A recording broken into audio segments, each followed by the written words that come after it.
Hi everyone, welcome to Braver Things. Thank you so much for joining me for this class. Before we get stuck into it, I just wanted to give you a bit of an overview so you know what to expect. Well, kind of. Let's see how we go. So the first thing that I want to say is that this class is as much about bravery as it is about exploring a theme. We are going to be looking at how we can dig in deep with our ideas and stretch them out further. And as much as possible, I want to give you an insight into a very real studio practice. So I'm going to be sharing with you what I'm thinking and the challenges that I face as I work through making several pieces of art from start to finish. So I'm going to quickly take you through what we're going to cover in this class. So we're going to start by doing some writing because I do a whole lot of journaling in the background that helps me develop ideas for my art, and I think it's a really valuable tool. So we're going to spend some time with pen and paper before we even pick up a paintbrush and just brainstorm ideas and even do some sketches.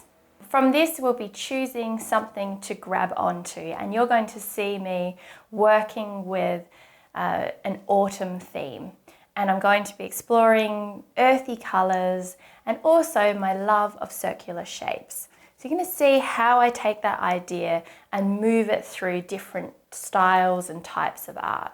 Once you have an idea about what you're exploring, they're going to tease it out. And one of the things that I enjoy doing is making swatches and doing some sketchbook work. So you're going to see me play with colour and loosen up, ready to work on some pieces of paper.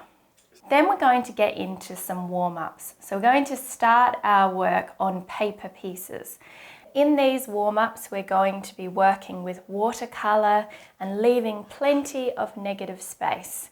And just seeing how that feels. And it's also a really good opportunity to play with mixed media elements. And you can see that I've used things like paint pen, pastel, and even some oil paint. So I'll be sharing with you lots of ideas, tips and techniques around combining watercolour with other supplies. Moving on, we're going to get into a more is more warm-up. So this one, as the name suggests, is about filling more of the space and adding more energy into your pieces. So you can see in these two that I filled up the area and added a lot more detail, and I'll be showing you how I work in layers, building things up over time. These warm-ups are a wonderful way to experiment and also generate ideas. I always keep them near me as I'm working on other pieces so that I can come back to them and pick up ideas from them. It's also just a great way to loosen up, and you don't feel quite so precious when you're working on paper. So it's painting without pressure.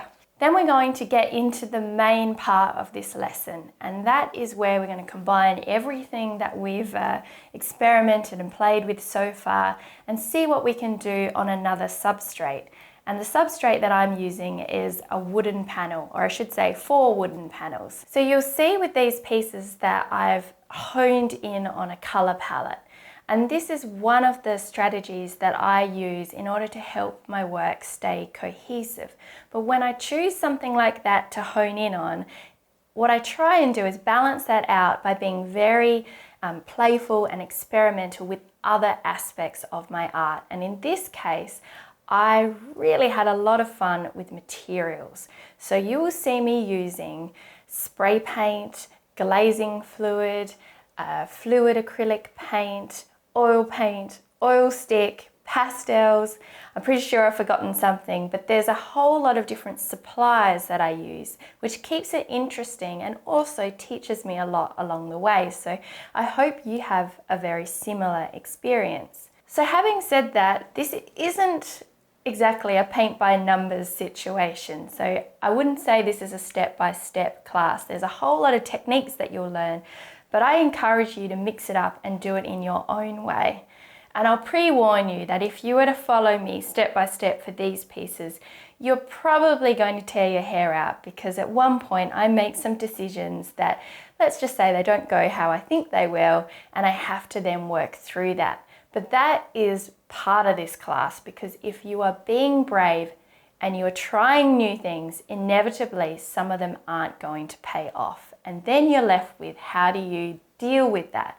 And it's about mindset, and it's also about problem solving, so that you will see how that plays out in this class. I don't want to scare you though, because this was a whole lot of fun, and I came away from this with ideas that I've since gone on to explore further and even apply in my larger pieces of art. So this kind of process is going to throw up lots of options for you and help you to figure out what you love in your art and maybe what you don't love as well. So once again, I want to say thank you for joining me. I'm very excited to see how you approach this class. I'd love for you to share your work over in the Facebook group, or you can do it in the classroom, or even over on Instagram. And we have a hashtag for all of the online classes. It's called Laura Horn Art Classes, or else you could use Braver Things, or even the Braver Bunch, which is something that I've been using. It's a bit of a play on the Brady Bunch. So thank you for being a part of the Braver Bunch. I hope you have a lot of fun with this course, and I can't wait to see all your beautiful creations.